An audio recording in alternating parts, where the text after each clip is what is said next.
Hello, I'm Terrence McNally. Welcome to Free Forum, a world that just might work.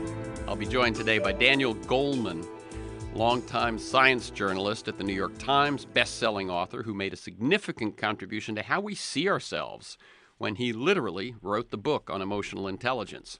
His most recent book, co-authored with neuroscientist Richard Davidson, is Altered Traits. Science reveals how meditation changes your mind, brain, and body.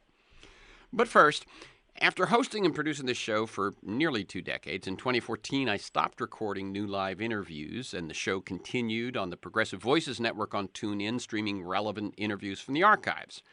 Podcasts are available anytime, anywhere. They go back about 10 years now on iTunes, Podomatic, and at my site. And I'll give you 2 different sites that are both the same one. TerrenceMcNally.net, TerrenceMcNally.net, or aworldthatjustmightwork.com. But then with the election of Donald Trump, I can't resist exploring the path forward in some new interviews. And before I bring Daniel in, let me offer you a few websites for information on how to participate in resisting Trump and in moving past him toward the healthy and just future we all need. You can email me also at temcnally@mac.com to get these websites and more information. Here they are, indivisibleguide.com, probably the most widespread, I think there's 5,000 local organizations, indivisibleguide.com. MoveOn.org, which for many years has been an online activism site, has now made itself much more coordinated with grassroots activism on the ground. MoveOn.org. TownHallProject.com, which tells you when your elected representatives might be holding town halls nearby. OurRevolution.com, which is the organization that grew out of the Bernie Sanders campaign, OurRevolution, oneword.com. 5calls.org, which sort of gives you the calls that are going to be most relevant and timely that you might make to your representatives. 5 calls with the number 5. And then couragecampaign.org in the state of California, like MoveOn, a long-time online activism site, now coordinating more closely with the grassroots. So this is probably one of the 2 least political or topical shows that I've done since I began doing new shows this year. The other was with Robert Wright on his book, Why Buddhism is True, and they both share the same central focus, mindfulness and meditation. Why? Well, 2 reasons. First, I intend even the overtly political interviews to be about more than resistance and to tell the story of the society we want and how to get there. And to me, mindfulness is part of that story. And second, both Robert and Daniel have much to say beyond their current books. They both have looked at society in a wide-ranging way over the years, and so we will tap into some of that. His books, Primal Leadership, Realizing the Power of Emotional Intelligence, and Leadership, the Power of Emotional Intelligence, sound particularly relevant with Trump as president. So we'll talk with Daniel Goleman about whether Trump employs emotional intelligence to attract and influence others without using it emotionally intelligently. And we'll talk about what's going on in a society at large in terms of emotional intelligence. We'll talk about the individual and society potential of mindfulness and get into the useful findings in Altered Traits. And with the enormous growth in awareness and practice of mindfulness and meditation, has come widespread claims of its benefits.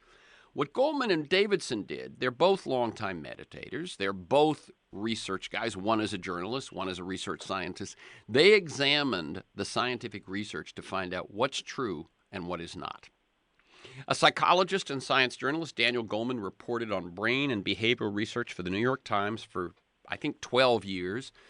And apart from his books on emotional intelligence, he's written books on self-deception, creativity, social and emotional learning, transparency, eco-literacy, and the ecological crisis.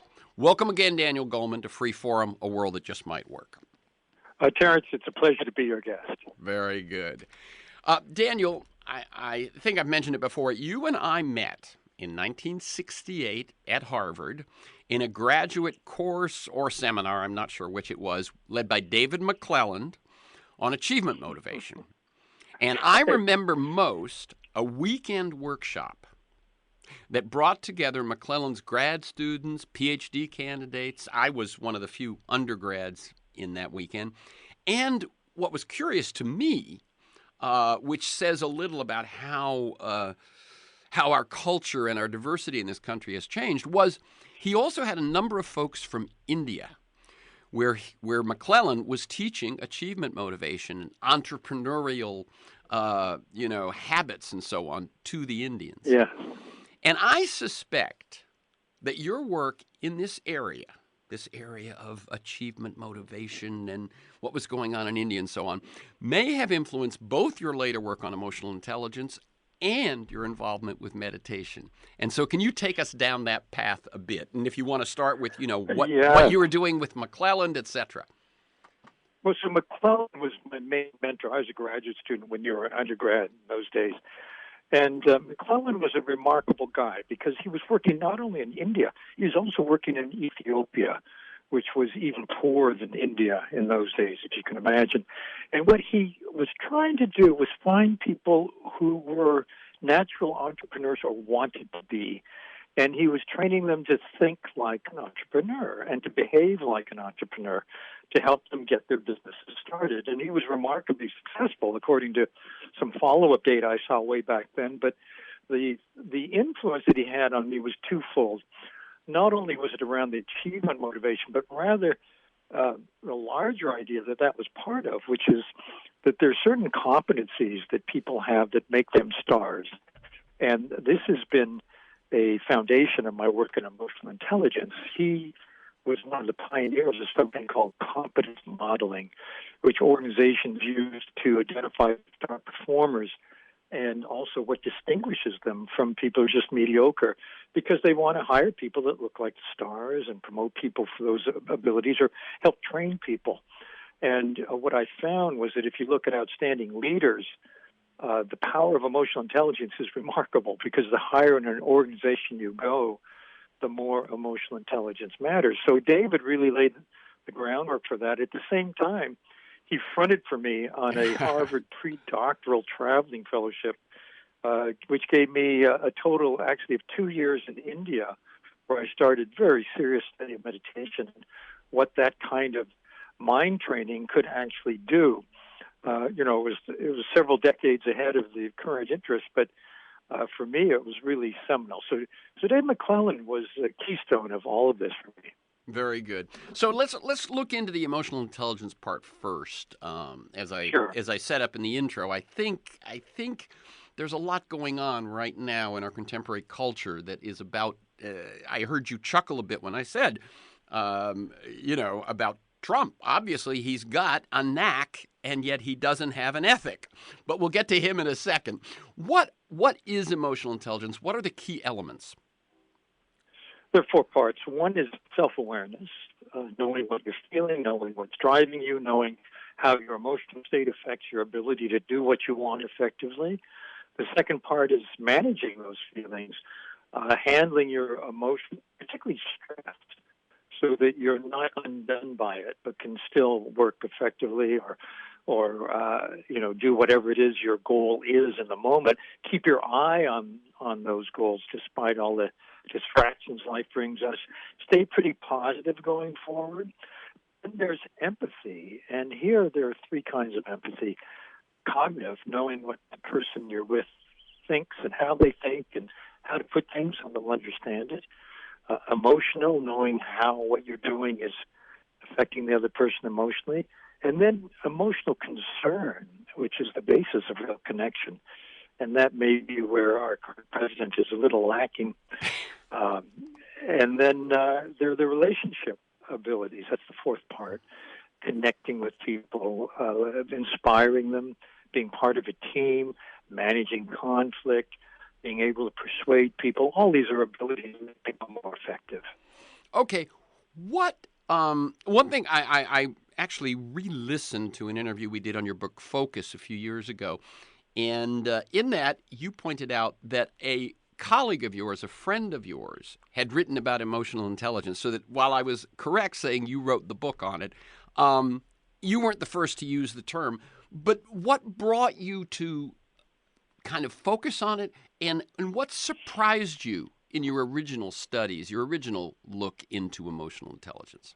Sure. So actually, it was my friend Peter Salovey, who's now the president of Yale University, who not coined the term. It's been around, it turns out, for decades, but who did a psychological study of emotional intelligence in a very obscure journal. It doesn't exist anymore. But I love the idea that you can be intelligent about emotions. And I use that as the frame of the book I did that everyone knows about, the 95 book, Emotional Intelligence. And as I've gotten more deeply into it, the big surprise for me was that IQ, the ability to do well in school, for example, gets you just so far once you're out of school. And it turns out, I just saw a study that says that after an IQ of 120 or so, 100 being the norm, it doesn't really help you succeed that much. And that fit very well with what I found when I looked at, remember I talked about confidence modeling, David McClellan had helped start. Turns out that most modern organizations of any size use this competence modeling to determine what makes someone outstanding here. And when you look at those models, which I did after writing Emotional Intelligence, it turns out that cognitively based abilities, like I can do this computer program, I'm good at analytic thinking, work to an extent, but at the higher you go in the organization, the less they matter. And it's really the emotional intelligence abilities that distinguish the outstanding leaders. And I think it makes sense when you realize, well, yeah, you can hire people that have a particular cognitive skill.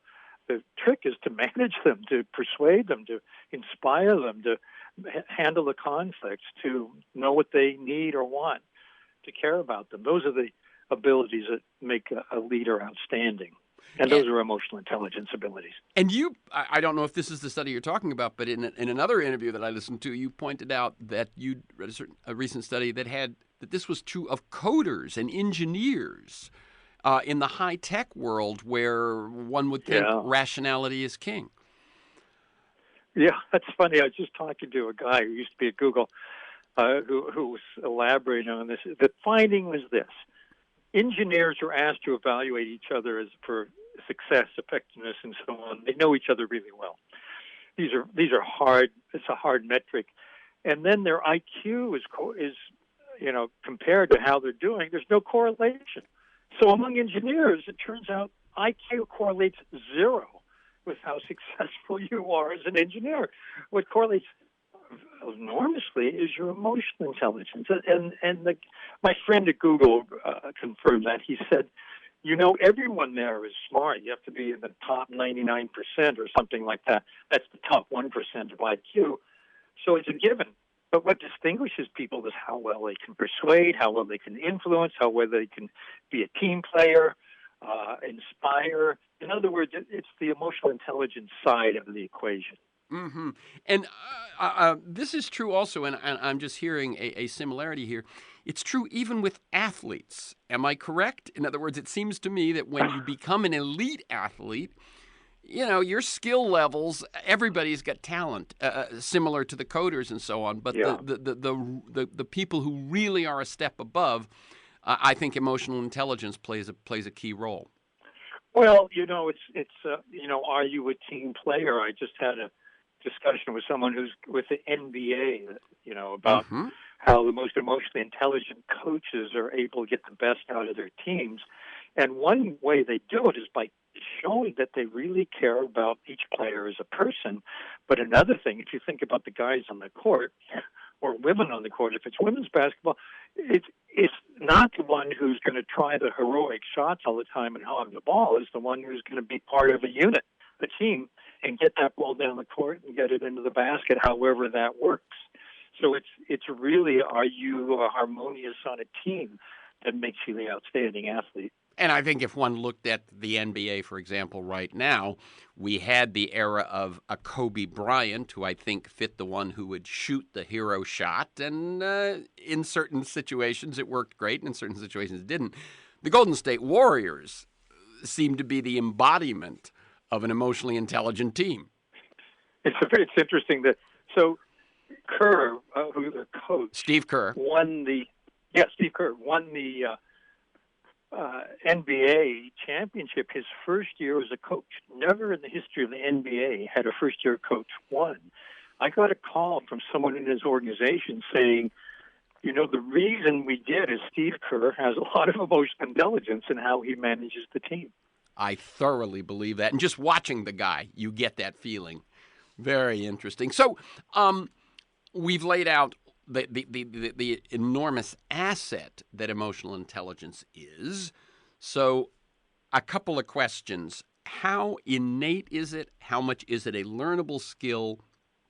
And how much are we teaching it nowadays?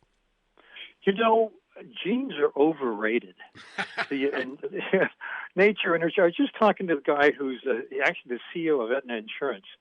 It turns out to be a very caring guy. I was impressed by him. But he said, we have data at Aetna that shows that your zip code is more important than your genetic code in your health. And what he meant was, he unpacked it. He said, genetics is about 30%. How you handle your health, how you manage your life is 60%, and that varies by zip code. And the health care you get is 10% of outcome. I thought that was really amazing. But anyway, with emotional intelligence, we're born with different, neurotransmitters, set points, and so on. All of that is valuable. It's called epigenetics. It's how we live our lives, the habits we acquire, the abilities we have that help us manage our genes and manage our lives. So I would tip it toward nurture over nature. Mm-hmm. And so then in terms of teaching, and I'm going to lay this one out a couple of ways. One is obviously in 95, when you wrote the book, though the term had been around for decades, and, obviously humanistic psychology had been around for decades and so on. But up until that point, I doubt there were many people teaching it. So we're saying it's learnable. Well, how are we doing at that? Yeah, go ahead. Well, in fact, emotional intelligence, the book was an argument for teaching this in schools, for helping kids acquire the best emotional intelligence they could, along with math, along with English, and so on. And now there are maybe thousands or tens of thousands of schools that include some component of what's called SEL, social emotional learning, in what they're offering students. And the one reason is it helps kids do better in school. It turns out that they did a meta-analysis, an aggregate of studies of schools that had the program and those that didn't. It had about 270,000 students in it. It was a massive meta-analysis, and it showed if you're in a school with teaches emotional intelligence, basically, antisocial acts, bullying, fights, and so on to go down 10% more in the schools that need it the most. Pro-social, liking school, wanting to go to school, feeling someone cares about you, up 10%. And then academic achievement scores rose 11%. In other words, it helps you learn. And I think it's a win-win for schools because kids are better behaved in class. They manage themselves better. Teachers have to spend less time just getting kids' attention. And kids are retaining more of what's happening in the class and what they read in their books. So I think it's actually quite successful. One thing that as you were saying that, what struck me was that one of the things you finally said, which is that the teacher has to exert less time, less energy, and probably less stress managing behavior. And having been, I started out as a school teacher, and when I substitute taught, on those times when I did that, if you could get over that hump with them, then things flowed. But if it was all about behavior the whole time, nothing happened. And someone who goes into teaching who really wants to impart knowledge, I think that there will be a cumulative negative to that teacher when he finds, oh, I can't get into that good stuff I thought about last night. I'm not reaching them, and so on. It's interesting. Teachers have become the most enthusiastic agents for change to bring this in, because not only do kids pay more attention, it helps them with their stress.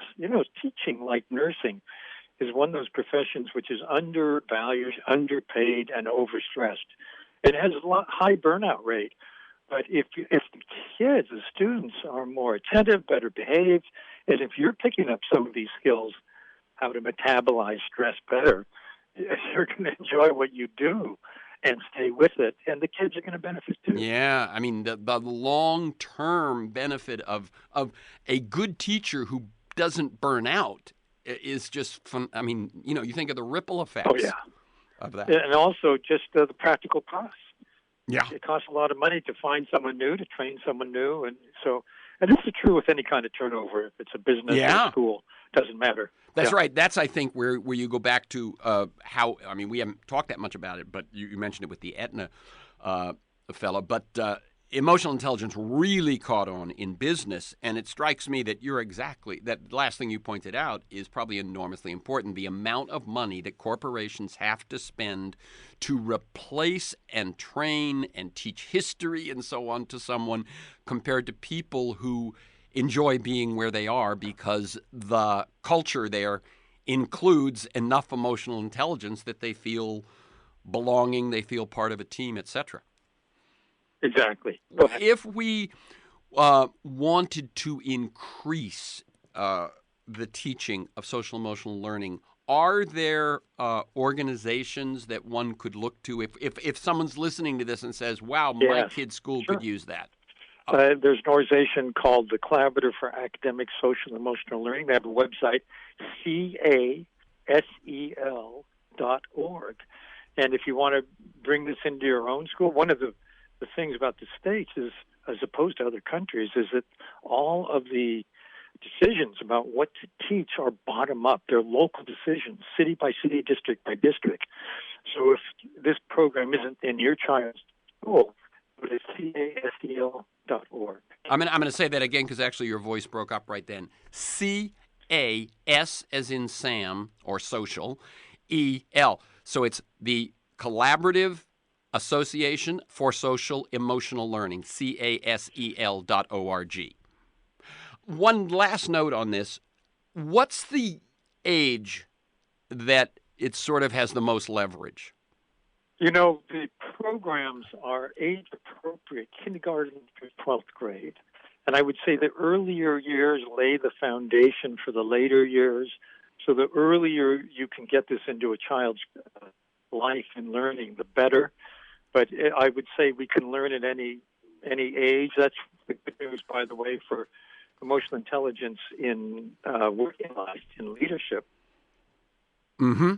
And I did hear one interview, however, where you mentioned where you talked about middle school. Middle school being that point where a child's belonging, a child suddenly school becomes so much. It's where that focus. I think a young child, their emotions really are wrapped up in family. About middle school, they start being wrapped up in their peers, and if they can get that learning, then that's another. Yeah, I'll go with that too. That's another key period.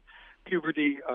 When you leave elementary school and go to middle school, all of a sudden there's a shift. Before, as you said, it's your family that looms so large. Now it's your friends, as any parent will tell you. And that's why it's all the better if you and everyone you're friendly with is getting lessons in, how to empathize instead of bully. And how to be a friend. How to be a good friend. You have an even better experience of those years. Very good. Okay, let's move to that question I raised in the introduction about Donald Trump. And it strikes me that Donald Trump utilizes a certain savant-like emotional intelligence. to grab and hold attention and obviously in sufficient numbers and sufficient passion to be elected president. But I said, it seems he missed the emotional intelligent part where you would use it emotionally intelligently. I'm sure you've done a bit of thinking about. Well, yes. So let's look a little more carefully at what emotional intelligence is. It's self-awareness and self-management. I would say he doesn't do very well there. That's right. I would say that his savant-like ability has to do with communication and empathy. He empathizes with the people that he speaks to, his core audience, if you will. And he is able to say what they want to hear because he knows how they're thinking and how they're feeling. I don't think he has that third kind of empathy, which is actual caring, because he doesn't seem to implement policies that help that very constituency in their work lives or in their health lives or in their lives. Or we even see in the phone call. I was going to say we even see it in the phone call with the widow, etc. That he just he was very off. Yeah, very off. These things. So he's quite uneven, I would say. He's brilliant at some things and really deplorable in others. So that thing that you talked about, where he has a sort of a gut understanding, which I would think is any great salesman, whether they actually have concern or caring, they've got something, and that that ability to know what someone wants to hear. It's somehow related to emotional intelligence, isn't it?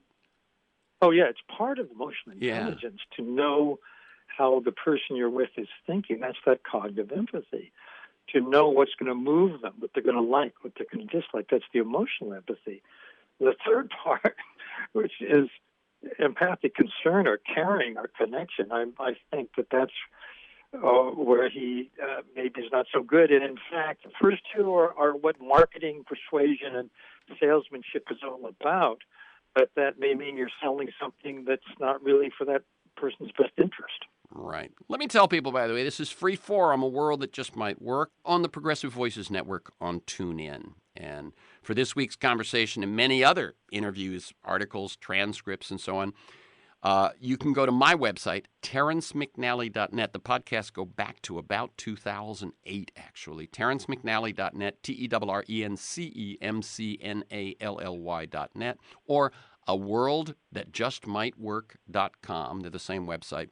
And if you want to get my weekly email announcement telling you who's going to be on and what we're going to talk about, and usually about 6-7 articles that are relevant to the topic or the moment, email me at temcnally@mac.com. And you can also subscribe and listen to the podcast on iTunes. And you can follow me on Twitter at McNally Terrence. What about if you take that emotional intelligence lens and look at our larger society and the way that we are communicating with each other, the way we're not communicating with each other, the way we're seeing so many of our neighbors or fellow citizens as the other, what are some of your thoughts about not just Donald Trump, but society at large that gives rise to a Donald Trump and creates enough, as I said, passion about someone like that he could be president? What do you see going on in society in these terms? I think it's interesting because the rise of the other in American public discourse is really striking. The fact that whether you're on the left or the right, the other folks over there look strange, crazy, deluded. And I think it runs both ways. And I think partly that may be an artifact of new technologies of communication. When I was younger, everybody watched the news. There were 3 versions of the news, CBS, ABC, and NBC, but it was basically the news. And everybody watched the same programs on TV, the sitcoms. There was a kind of commonality of understanding, and made a kind of a village feeling even for people from far-flung places. As we've gone more into the internet niche communications, I think we become more balkanized, and that helps the other because there's less chance to empathize, less chance to hear how other people think. It's interesting. The New York Times just initiated the invitation to people who support Donald Trump to write poetry about why they support him. And it's actually a great service to people who tend to be progressives, Times readers, who don't know anything about how those folks, those others are thinking. And I think that the more of that the gap communication we can have, the better it will be. And the less we have, I think the worse it will be. Yeah, I happened to see Arlie Hochschild speak this past weekend, who wrote Strangers in Their Own Land. Sure. The book in which she goes down and spends quite a bit of time in Louisiana, in refinery country and chemical country and Trump country and post-Katrina country. And it was powerful when she would talk about how she would get beyond, she being a pointy-headed, liberal from Berkeley. And it just strikes me, one of the things she said she did was she often did her interviews while fishing. She said, there you go. It did two things. One, you're on their turf, The fellow you're interviewing is the better fisherman. He knows the area. That's good. Two, you can't go anywhere. You can't be distracted. I thought of it. Yeah, that's right. That's brilliant. I love that. Yeah. Let's shift gears to meditation, mindfulness, Sure. the subject of this book. So we... In one of the earliest answers, you talked about how you did some research work in India, which allowed you really to do the research work you were doing for yourself, right. which was in meditation. How did that happen? What did you find? What did you, how aware were you before you went over? Was it just a flavor you tried a couple of times and you were going, I'm going to see what it's like to eat this every day? What was your intention and what happened? Sure. So as I said, David McClellan gallantly fronted for me and got me a traveling fellowship to go to India while I was a graduate student. And while I was there, I was interested in meditation, and particularly what happens if you do this really seriously for a long, long time, like all your life. And in Asia and India, you can find people who basically are professional practitioners, professional meditators. They're called monks, nuns, and yogis. And that's a culture that supports them, that sees the value of that, so unlike our own. So I had done meditation as an undergraduate, really, I think, because I was anxious, and it helped me calm down and focus. But when I got to India, I saw people that were at the high end, who had done this all their lives, who were very different. They were very present. They were not focused on themselves, but about you, on you when you're with them. They had, you really felt unconditionally loved. It was quite remarkable. And I was studying clinical psychology at Harvard, which is the exact opposite. It's about how to tell what's wrong with the person you're with. And this was all about what could be right. So when I got back to Harvard, I said, meditation seems to do something that makes people, puts people in this positive register. And we don't know anything about it. And they didn't seem to want to know anything about it at that time. It was too early. But I did my research on meditation, as did my co-author, Richard Davidson, who's now a neuroscientist at the University of Wisconsin. He was a fellow graduate student. We both did. And it was very early. At that time, there were like 3 published studies we could cite. Now there are, when we did our book, there were more than 6,000 that we sifted through to find the 60 that were really tight. Okay. And you then came back and did your thesis on meditation, yes? I did, and I looked at how meditation could help you handle stress better.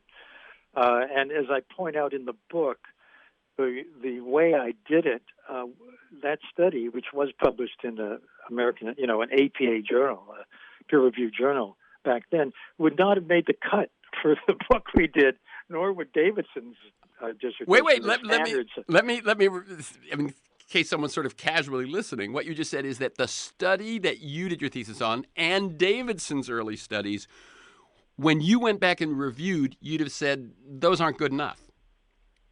Yeah, exactly. We didn't have the right control groups. There are many, many different reasons. But what that does say is that the 60 studies we found are very rigorous, and they're in the best journals, and they're kind of bulletproof. And what they show is that meditation from the start has remarkable benefits. For example, if you're just starting mindfulness, there's new popularity in one kind of meditation, which is the ability to be present moment to moment to your own experience without judging it or reacting to it, simply noting it. That may sound very simple, but try it for a minute. Try to be mindful of your breath, just watching every in-breath and every out-breath and so on. And your mind's going to wander off. That's the way the mind is wired. And you need to notice it wanders and bring it back. That's part of it's the mental workout. It's like a rep with a weight in a gym. Every time you bring it back, you're strengthening the circuits for focusing, for concentration, for being present. And the net benefits are actually kind of remarkable. One is when it comes to being really busy and multitasking, as we all are, if you're focused on that one important thing you have to do today and you're really concentrated, then you think, I should check my email or my texts or Twitter or, Facebook, and, you wander off and then you come back to that thing. Generally, your concentration is much lower now when you get back to it, unless you did mindfulness that day, in which case it stays pretty high. So the ability to sustain concentration is improved. The ability to learn is improved. It turned out when they taught mindfulness to students at the University of California, compared to others who didn't do it, they got a 16 points higher score on the graduate school entrance exam, the GRE. Whoa! That could change their life. Exactly. That's the difference between, Caltech and, the JC or whatever. Yeah. Anyway, so those are real benefits. And also, I looked at stress, and it turns out I was right. It does help you recover more quickly from stress. Not only recover more quickly, but be less triggered, less often and less strongly. So, and I think in today's climate, with all the news that's upsetting coming incessantly, this is really important because it's the ability to recover and to get back to baseline. When we're upset, we don't think as well as we do when we're calm. Then we're clear. So I think that not only does stress recovery help you physiologically, and it does, but it helps you have more clarity about what to do now. And this actually reminds me of a book I did. The new book is called Altered Traits. It's about meditation. The book before was for the Dalai Lama's 80th birthday. It's called A Force for Good. And what he says is he encourages people to find a way to be composed and clear so you can understand problems deeply and come up with solutions that you can enact. He says there are 3 steps. First, inner composure. Second, caring. Thinking about what you can do that's for the greater good, not just for me. And then third, finding whatever skills or abilities or position you have that you can use toward that end and get going, acting now. And I think, actually, Terence, you're saying the same thing in other terms. Mm-hmm. Mm-hmm. And talk a little bit about your work with the Dalai Lama, because that isn't the first thing you've done. It's part of some sort of an ongoing collaboration you're doing. Yeah, I just stepped down as the oldest board member of a group called the Mind and Life Institute, which for 30 years has been putting together dialogues between the Dalai Lama and groups of scientists. And I've organized quite a few of those and still am taking part. One of them was on the topic of destructive emotions, when emotions become destructive. And during that dialogue, Richard Davidson was a participant. He looked right at Davidson. He said, my tradition has many methods for handling emotions well, disturbing emotions. Take them out of the traditional context, bring them to the lab, study them rigorously, and if you find them a benefit, spread them as widely as you can. That really gave birth to the whole field of contemplative science, which is what we're harvesting in the book Altered Traits. So, the two are very related. The Dalai Lama has been one of the biggest proponents of looking at meditation research in terms of, well, what are the general benefits? How could this help humanity? And what you've been talking about so far are benefits then that you can get how quickly? The benefits of increasing learning. The better focus. Yeah. The two I mentioned, the better focus and learning better and so on, come right at the beginning. And by beginning, I mean, maybe after an introductory course where you might have done 25 to 30 hours total, you start to find changes that show up in the brain, that show up in mental function, in cognitive ability. If you do that with a compassion or caring meditation, people become more generous, more likely to help others in need, not turning away from suffering, but staying with it and caring about the person, wanting to do something about it. So they become more generous, more likely to actually help. And I think that's really important in this day and age, too. Let me jump in on that one just for a second, because that meta meditation, the meditation of loving kindness and loving compassion, for folks who have tried to work with a mantra or work with your breath, and you get distracted too easily and you've given up, it was frustrating.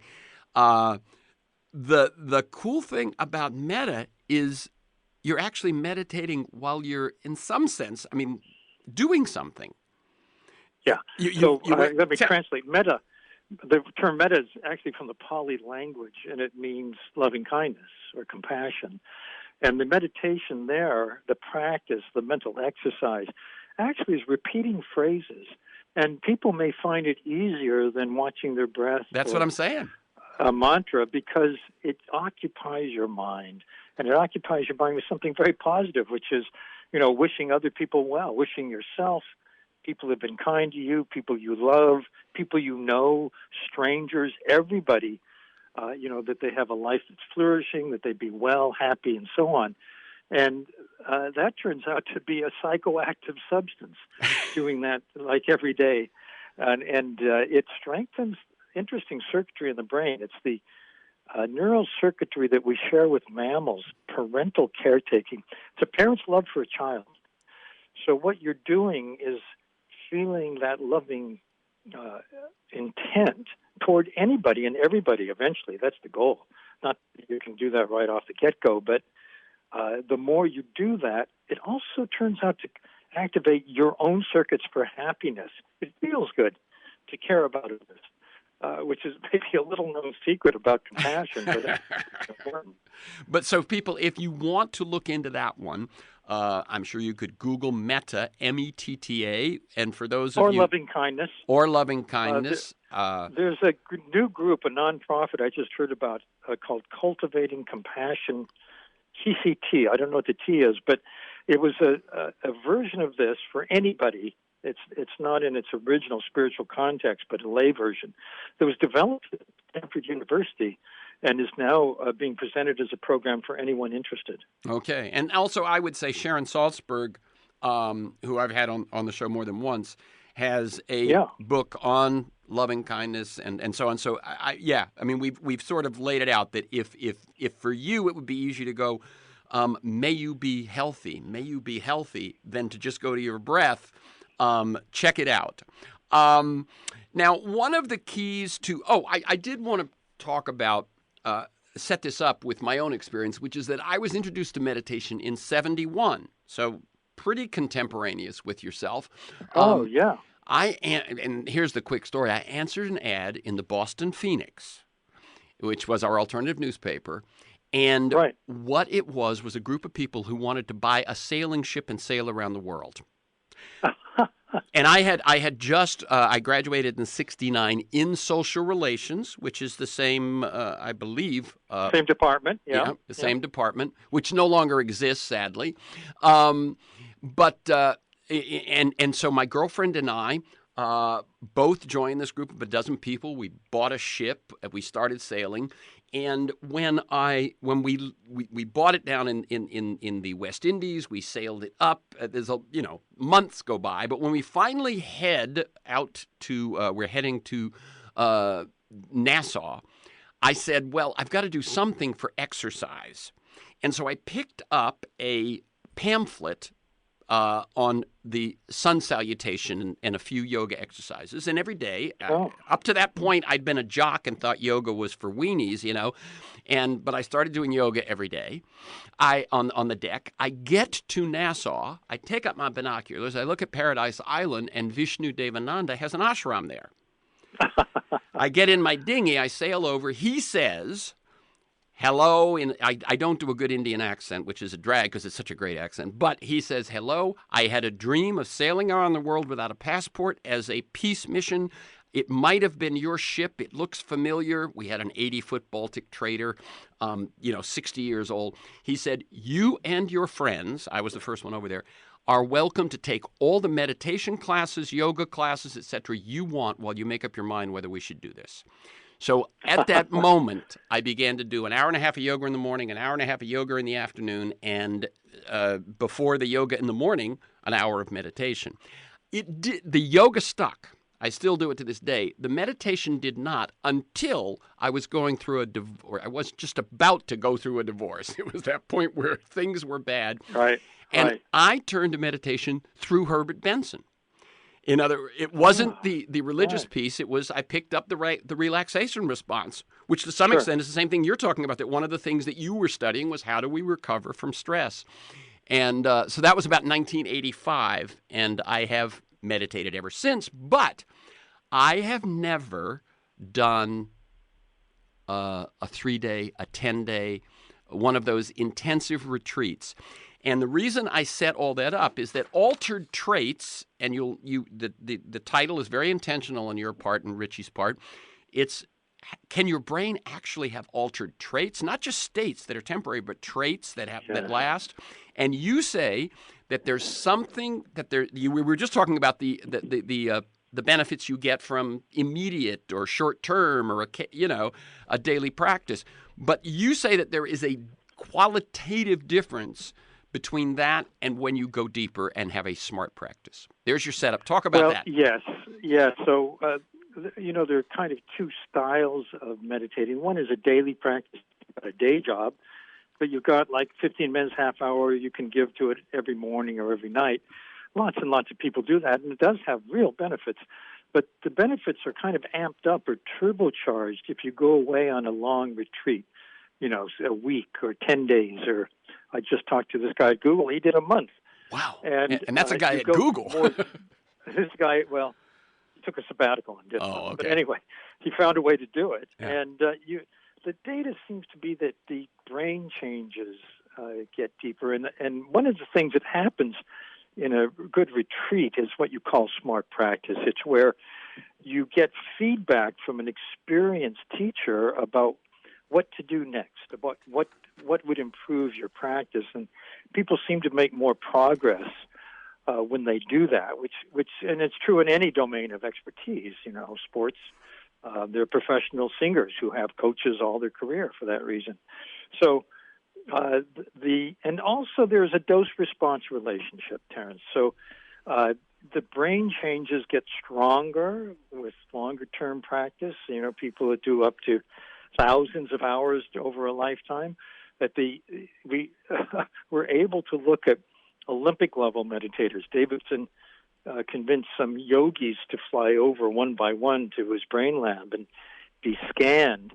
And the title Altered Traits refers to the fact that it's not just what happens during the meditation session, but what the lasting changes are that seem to be most consequential. For the yogis, one of them was really astounding. That has to do with what's called the gamma wave. When you have a great idea, insight, breakthrough, solve that problem, you've been working with, over and over, your brain shows a very large amplitude EEG wave called gamma. Doesn't show up ordinarily, but gamma lasts for about a half second, and it goes with this special experience. But the yogis turned out to have gamma in their brainwave all the time, and that suggests that their brains actually are very different, and that the practice has brought them to a new level of consciousness, if you will, a true altered trait. So for me, one more time, gamma is something which will show up in an instrument, but what we believe it means in the brain is what? It shows up at the moment you have that insight. You solve the creative problem. Or it even shows up when you're vividly imagining biting into a peach. And there's one moment when your brain brings together the taste, the smell, the texture, the sound, all of that, and you get a gamma for a quarter second. Otherwise, it doesn't show up. Oh, so it is something. I'm thinking when you look at your infant child and you get a certain smile, boom, it happens. You solve a problem, it happens. You realize something you've been working hard to figure out. So it's a momentary. It's a momentary experience, and what you're saying is these yogis live there. These yogis live there, and they live there in a much more intense experience of it than we get for that quarter second. What it means, they do describe an ongoing awareness, which is very spacious, very present, very pleasant, and we can only guess, but it sounds pretty good to me. Yeah. Okay, so we've got about 4 more minutes. Sure. The things that your short version of what you learned researching this book. You learned certain things which have been hyped, science doesn't corroborate, but this thing about smart practice and the sort of the quantum leaps of I heard you in another interview. You said if long-term meditators did a day of meditation, say 6 hours, they would receive down-regulation of the genes for inflammation. So someone who's been doing it daily as I have, but has never done a full day or a full 3 days, there is a major leap that makes it more of a trait change than just a state experience. For folks who are out there, can you talk a bit about that? So it's what did you learn that doesn't work, and just a little more about what does work. Well, there's a lot of I don't want to say hype, but over-exaggeration of the impact of meditation on the brain, and I think that may not be true. I don't follow the hype. I feel that people who are marketing mindfulness to business or just to folks and monetizing it often make claims that just aren't supported by the data. But what is supported by the data, as you mentioned, is that for people who have done serious meditation, there's a benefit that no one expected, which is genomic, and that is that a day, actually 6 hours of meditation continuously downregulates the inflammatory genes in the body. That means they go quiet. And in genomic science, they're realizing that it's how we turn our genes on and off that matters more than what genes we have. And this is why people who, for example, are born with a gene that's related to a cancer or to a disease may never get that cancer or disease because they never turn the genes on long enough to matter. So when it shows that meditation for just part of a day quiets those genes, that's quite stunning. No one that, in genomic science expected that. But now that we know it, the next follow-up study would be, what happens with people who do this a lot, who do it regularly or go on retreats regularly?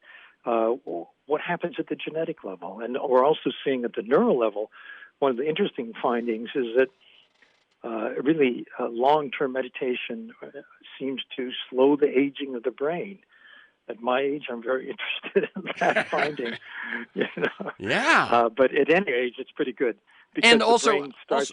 I was just going to say that Yeah, go ahead. the one you mentioned before about inflammation, they have been, the other, on a parallel track, they've been finding that inflammation is a much more serious cause of so many debilitating things in our health. So that when you slow inflammation, you are at a sort of an upstream point where you're really affecting your health. Yeah, so the next study would be to find out, well, is this a clinically meaningful change? Yes. Maybe it is. Maybe it's not. Maybe and how long does it? For how some long? things and not others. You say do 6. You've been meditating for a couple of years, 15 minutes a day. Now you do 6 hours. Now you have this downregulation of inflammation. How long does that last? We don't know. That's the next study that needs to be done. Okay, great. And this actually brings me to my sort of last question, which is, what are the questions you're hot about pursuing right now? I'd like to know at what age you can start kids. I did teach one 5-year-old to meditate. He was wearing a Batman costume. I said, you know how Batman got his powers? That kid, this 5-year-old sat breath without moving for about a half hour, blew me away. And I think that we underrate kids' ability to do this. We just have to pitch it to them the right way. And I'd like to know what difference that makes. I think it would make a huge difference over the course of a life. I think that in the book we describe, 20 areas that need further follow-up. I mentioned a couple, like the gene finding. Does it matter clinically, and does it last beyond the session, or how much does it take to last? And can this be used for delaying or deferring the onset of degenerative brain disease? Can it be used to make people more compassionate? Can be used for activists. A lot of social activists burn out. Yes. Because they don't know how to metabolize the anger and the stress. But really, as the Dalai Lama says, you want to be composed. You want to be able to calm down and see clearly. And he says, analyze deeply. Look at the social systemic causes of all this. Where really can you make the most difference? And then once you know that, act. Do something. Whatever your particular ability to act may be. Okay. So the book is Altered Traits. Science Reveals How Meditation Changes Your Mind, Brain, and Body by today's guest, Daniel Goleman, and Richard J. Davidson. Yes, and that's right. The websites are danielgoleman.info. That's D-A-N-I-E-L, Daniel Goleman, without a D. Right. G-O-L-E-M-A-N, danielgoleman.info, and healthyminds.org. Thank you, Daniel Goleman. Keep up the good work. Thanks, Terrence. Likewise. So for this conversation and many other interviews, articles, transcripts, join me in pursuit of a world that just might work. Go to terrencemcnally.net or aworldthatjustmightwork.com. They're the same website. If you want to receive my weekly email announcements of upcoming guests and issues, and probably 5 or 6 articles that are relevant to that issue and to that week, sign up at my site or email me at temcnally, temcnally @mac.com. You can also subscribe and listen to the Freeform podcast on iTunes. You can find years of podcasts at my site, terrencemcnally.net, or at iTunes. Thanks to G, my engineer, George Vasilopoulos at Progressive Voices, and most of all to you, my listeners. Please share this podcast widely.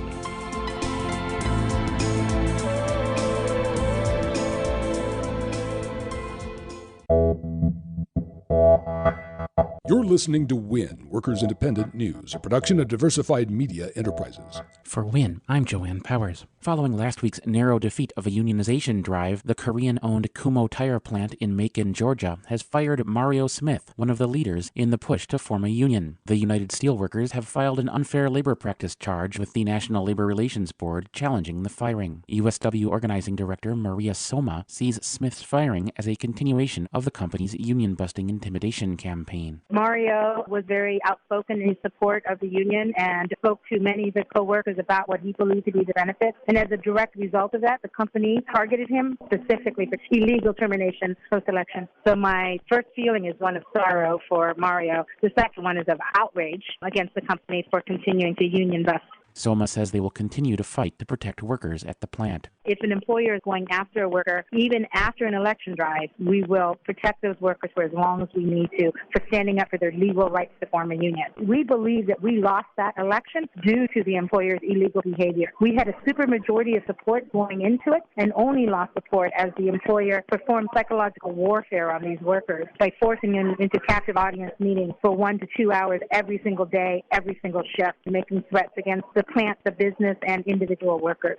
A recent study from the Economic Policy Institute finds that while municipal governments are increasingly trying to pass labor and employment improvements, more conservative state governments are pushing them back down. Since the beginning of 2016, 15 states have passed 28 laws preempting local labor standards on everything from minimum wage to paid leave, fair scheduling, prevailing wages, and project labor agreements. Marnie Von Wilpert is Associate Labor Counsel with EPI. We've seen conservative corporate-backed lobbying groups such as ALEC, the American Legislative Exchange Council, really start pushing this again in 2013 with its Model Living Wage Preemption Act to prevent any municipality from raising the minimum wage. We're seeing it really skyrocket. So it is a bit ironic that once local control actually starts to take hold, conservative forces are now trying to crush it. In August, the state of Missouri dropped the minimum wage in St. Louis from $10 an hour back down to $7.70. Fight for 15 were some of the biggest backers of raising the minimum wage in St. Louis, and they were successful. They won. But then the state government took it all away. And so if workers who want to do grassroots campaigns on the ground in these very conservative areas, their last hope is the cities.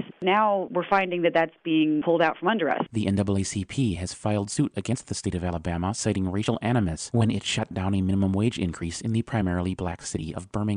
We're seeing this all throughout the country, that primarily white legislators from richer areas in the state are putting these preemption bills on the cities, which have a lot higher rates of poverty and more people of color. And so it's really a whole racial dynamic, too, that we have to see, an economic justice dynamic.